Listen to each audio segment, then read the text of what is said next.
In today's video, I'm going to teach you how to disconnect an old credit card and connect a new one in QuickBooks Online. By the end, you'll know exactly how to stop the feed from an outdated card and set up a fresh connection for your replacement card without disrupting your existing records. We'll start by turning off the old connection. This part is optional, but it's a good housekeeping step if you're no longer using that card or you've replaced it with a new number. From the left menu, open Banking. Depending on your layout, you might see Banking directly, or you may go to Transactions and then Banking. On the Banking screen, locate the tile for the old credit card. Click the small pencil icon to edit the account, then choose Edit Account Info. In the window that opens, check the box that says Disconnect this account on Save.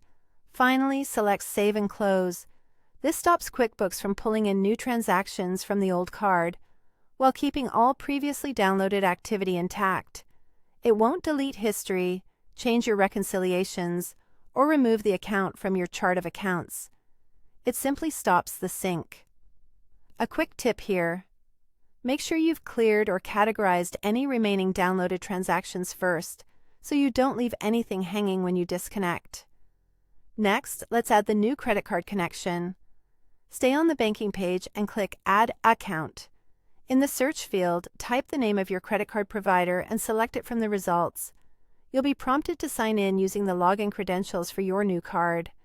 Enter the information carefully and follow the on-screen prompts to complete the connection. During setup, you may be asked to confirm which specific card or account to connect if multiple appear, and to choose the date range for the initial download. Selecting a reasonable start date helps avoid duplicates.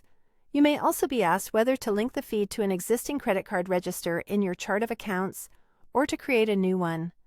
Linking to the existing register keeps all your card history in one place, which is often the cleanest approach when this is simply a replacement card. Once connected, you'll see the new card tile on the banking screen, and new transactions will begin flowing in based on the provider's update schedule. That's it. You've cleanly disconnected the old card feed and connected the new one, keeping your records organized and your downloads accurate.